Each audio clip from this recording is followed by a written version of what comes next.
Hello everyone, आज हम पढ़ेंगे सौर मंडल में पृथ्वी जो ओ नहीं नहीं नहीं नहीं। हाँ,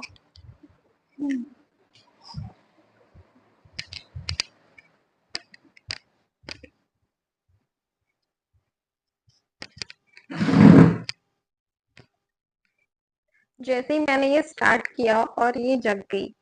तो आज हम पढ़ने वाले हैं सौर मंडल में पृथ्वी, जो कि ज्योग्राफी का फर्स्ट चैप्टर है एनसीईआरटी। और एनसीईआरटी आपके सीटेट में या फिर आपका कोई भी एग्जाम है उसमें बहुत ज्यादा जरूरी होती है, और ये बेसिक एनसीईआरटी आपको जरूर पता होनी चाहिए। एनसीईआरटी का मतलब सिर्फ उसकी लाइंस को पढ़ना, पेज को पढ़ने से मतलब नहीं होता।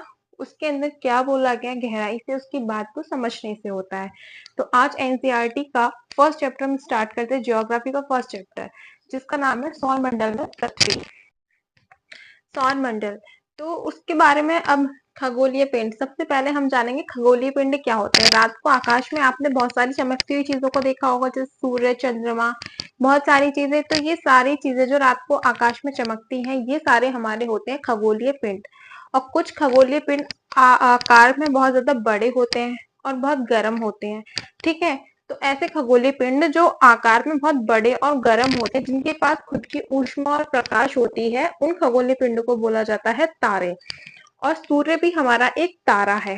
ठीक है, तो कुछ खगोलीय पिंड कैसे होते हैं, जो आकार में बड़े और गर्म होते हैं, इनके पास अपनी खुद की प्रकाश होती है और ऊष्मा भी होती है।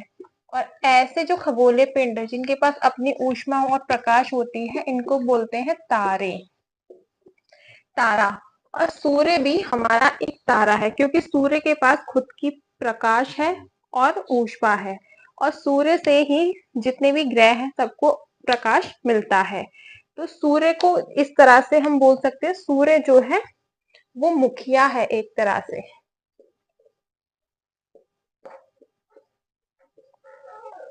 ठीक है, क्योंकि सूर्य और सूर्य के चारों ओर ही सारे ग्रह चक्कर लगाते हैं। तो आध्या को मैंने उसके बाबा को दे दिया है, तब तक मैं मेरा पूरा ध्यान पढ़ाने पर रहेगा। तो मैं क्या बता रही थी आपको, खगोलीय पिंड। तो खगोलीय पिंड क्या होता है, ऐसे जिसके पास खुद का प्रकाश और ऊष्मा होती है और जो बहुत ही बड़ी मात्रा में उत्सर्जित करते हैं, ऐसे खगोलीय पिंड उन्हें तारा कहते हैं। और सूर्य भी हमारा एक तारा है। सूर्य के पास खुद का प्रकाश है और ऊष्मा है। रात को चमकते हुए तारे आपने आसमान में देखे होंगे, जो बिल्कुल सूर्य के समान ही हैं, लेकिन वो हमसे बहुत ज्यादा दूरी पर हैं। सूर्य भी हमसे बहुत ज्यादा दूर है, लेकिन जो तारे हमें दिखाई देते हैं वो और भी ज्यादा दूर है, मतलब सूर्य से भी बहुत बहुत बहुत ज्यादा दूर है। इसलिए वो हमें बहुत छोटे छोटे दिखाई देते हैं। ठीक है, सूर्य फिर भी हमें इतना बड़ा दिखाई दे जाता है, लेकिन वो जो सारे तारे हैं उनके पास भी अपनी स्वयं की ऊर्जा व प्रकाश है, लेकिन वो हमसे बहुत अत्यधिक दूर होने के कारण बहुत छोटे नजर आते हैं। ठीक है, और इसके बाद हम जानेंगे नक्षत्र मंडल क्या होता है। नक्षत्र मंडल, आपने इसी तरह के अनगिनत तारे आसमान में देखे होंगे, जो अलग अलग तरह की शेप बनाते हैं। ठीक है, तो अलग अलग तरह की जो शेप बनाते हैं तारे, इन्हीं को हम बोलते हैं नक्षत्र मंडल। तो हम बोल सकते हैं तारों के विभिन्न समूह जो अलग अलग तरह की आकृतियां दिखाते हैं, उनको नक्षत्र मंडल बोला जाता है। इसका एग्जाम्पल है सप्तऋषि का तारा, ठीक है, अर्सा मेजर, या फिर जिसको बिग बियर भी बोला जाता है। और ध्रुव तारा होता है जो हमेशा उत्तर दिशा में ही होता है। इसकी एक फिक्स डायरेक्शन है जो हमेशा उत्तर दिशा में ही पाया जाता है। और सप्तऋषि की सहायता से उत्तर तारे की, मतलब कि उत्तर ध्रुव तारे की पहचान की जा सकती है। पुराने टाइम में क्या होता था, लोगों के पास जैसे कि पहचानने के लिए कौन सी दिशा है, तो वो हमेशा ध्रुव तारे की मदद से ये जान सकते थे कि ये उत्तर दिशा है, मतलब कि जो ध्रुव तारा है वो हमेशा उत्तर दिशा में ही पाया जाता है। ध्रुव तारा, जैसे कि जो सप्तऋषि तारा होता है, उससे अगर हम एक लाइन, ये सप्तऋषि तारे हैं, उससे अगर हम एक लाइन, सीधी काल्पनिक रेखा अगर हम खींचते हैं, जो कि ध्रुव तारे की ओर इंडिकेट करता है। और अब बात करते हैं ग्रह की। कुछ ऐसे खगोलीय पिंड जिनके पास अपनी ना तो ऊर्जा ऊष्मा होती है, ना ही अपना प्रकाश होता है, वो सूर्य से ही प्रकाश लेते हैं, तो ऐसे खगोलीय पिंडों को ग्रह बोला जाता है। और हमारी पृथ्वी भी एक ग्रह है। तो टोटल अभी हमारे कितने ग्रह हैं, 8 ग्रह। और वो सब सूर्य से ही ऊष्मा और प्रकाश लेते हैं। इसीलिए मैंने कहा था कि सूर्य अपने आप में एक मुखिया है, ठीक है, क्योंकि भाई ये ही एक है जिसके पास प्रकाश है और ये सबको प्रकाश देता है। अब ऐसे समझिए जैसे कि कोई ऐसी चीज हो जो सिर्फ आपके पास हो और किसी के पास ना हो और सब लोग आप ही के ऊपर डिपेंड हो, तो कहीं ना कहीं एक वो एटीट्यूड आ जाता है ना मुखिया वाला।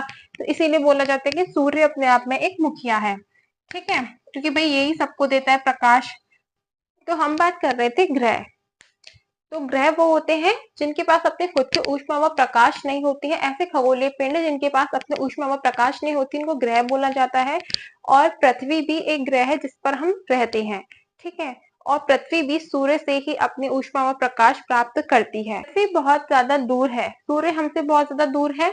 और जब हम चंद्रमा से अगर पृथ्वी को देखा जाता है तो पृथ्वी बिल्कुल इसी तरह दिखाई देती है, चंद्रमा की तरह चमकती हुई वो हमें दिखाई देती है, ठीक है। और चंद्रमा चंद्रमा क्या है, चंद्रमा जो है वो पृथ्वी के चारों ओर चक्कर लगाता है। ये हो गई पृथ्वी, और पृथ्वी किसके, सूर्य के चारों ओर चक्कर लगाती है। पृथ्वी अपनी ही कक्षा में सूर्य के चारों ओर चक्कर लगाती है। पृथ्वी के अलावा और 7 ग्रह हैं आपके, पृथ्वी को मिलाकर पूरे 8 ग्रह हो जाते हैं। इन सभी ग्रहों के भी अपने अपने चंद्रमा होते हैं। जैसे पृथ्वी का है एक चंद्रमा, इसी तरह इन ग्रहों के भी अपने अपने चंद्रमा होते हैं, जो आपकी एनसीईआरटी बुक में आपको पूरा दे रखा है कि कौन से ग्रह की सूर्य से कितनी दूरी है, कौन सा ग्रह सबसे नजदीकी है, फिर सेकंड पे कौन सा आता है, थर्ड पे कौन सा आता है, इस तरह से पूरा सिक्वेंस में उसमें बताया हुआ है आपके उसमें। तो ग्रह आपको पता चल गए। हमारे सौर मंडल में 8 ग्रह होते हैं सूर्य से दूरी के अनुसार। बुध जो है, उसके बाद आता है आपका शुक्र, उसके बाद आती है हमारी पृथ्वी, फिर आता है मंगल, उसके बाद आता है आपका बृहस्पति, मैं शॉर्ट में लिख रही हूँ, उसके बाद आता है आपका शनि, उसके बाद आता है यूरेनस, उसके बाद आता है आपका नेपच्यून, ठीक है। पहले प्लूटो भी ग्रह की श्रेणी में आता था, फिर उसको हटा दिया गया है। क्यों हटाया है ये मैं आपको सबसे लास्ट में बताऊंगी कि प्लूटो को अब ग्रह क्यों नहीं माना जाता, उसको बौना ग्रह की श्रेणी में डाल दिया गया है, ठीक है। तो सौरमंडल के सभी जो 8 ग्रह होते हैं वो एक फिक्स डायरेक्शन पर पथ पर सूर्य के चारों ओर चक्कर लगाते हैं, ठीक है, एक वृत्ताकार, दीर्घ वृत्ताकार, जैसे कि सूर्य जिसके चारों, इन सबकी अपनी अपनी कक्षाएं होती है। इस तरह से ये सूर्य के चारों ओर चक्कर लगाते हैं, ठीक है। बुध जो है सूर्य के सबसे नजदीकी का ग्रह है, सबसे पहले यही आता है। अब हम जानेंगे पृथ्वी के बारे में। तो पृथ्वी जिस पर जीवन संभव है, यही एक ऐसा ग्रह है जिस पर जीवन संभव है। और पृथ्वी सूर्य से दूरी के हिसाब से तीसरा सबसे बड़ा ग्रह है और आकार के हिसाब से 5वां। और आकार में ये 5वां सबसे बड़ा ग्रह, ठीक है। पृथ्वी जो है हमारी वो ध्रुवों के पास से चपटी है और इसीलिए इसको भूआब कहा जाता है। हमारी जो पृथ्वी है वो एकदम गोल नहीं है, वो ध्रुवों की साइड से चपटी है, ठीक है। तो इसीलिए इसको क्या कहा जाता है, भूआब, भूआब कहा जाता है। और जीवन के लिए अनुकूल परिस्थितियां सिर्फ पृथ्वी पर ही संभव है। जीवन के लिए, जीवन सिर्फ पृथ्वी इसी ग्रह पर संभव है, इसीलिए इसको एक अनोखा ग्रह भी कहा जाता है। और पृथ्वी ना तो बहुत ज्यादा गर्म है और ना ही बहुत ज्यादा ठंडी है, ठीक है। ये सब तो आप जानते हैं क्योंकि हम तो पृथ्वी पर ही रहते हैं, जो हमारे जीवन के लिए बहुत ही ज्यादा जरूरी है। और पृथ्वी के ऊपर वायु, ये सारी चीजें भी है, गैस, ऑक्सीजन भी मौजूद है पृथ्वी के ऊपर। इन्हीं कारणों की वजह से पृथ्वी को मैंने आपको बताया कि सौरमंडल का एक अद्भुत ग्रह कहा जाता है, ठीक है। अंतरिक्ष से अगर हम देखेंगे पृथ्वी को तो हमारी पृथ्वी नीले रंग की दिखाई देती है। कैसी, नीले रंग की दिखाई देती है। और नीले रंग की क्यों दिखाई देती है हमारी पृथ्वी, क्योंकि इसका 2/3 भाग जल से ढका हुआ है। पृथ्वी का 2/3 भाग जल से ढका हुआ है, इसीलिए हमारी जो पृथ्वी है देखने पर कैसी दिखाई देती है, नीले नीले कलर की दिखाई देती है। इसके बाद हम बात करते हैं चंद्रमा की। और चंद्रमा जैसा कि मैंने अभी आपको बताया था उपग्रह है किसका, पृथ्वी का।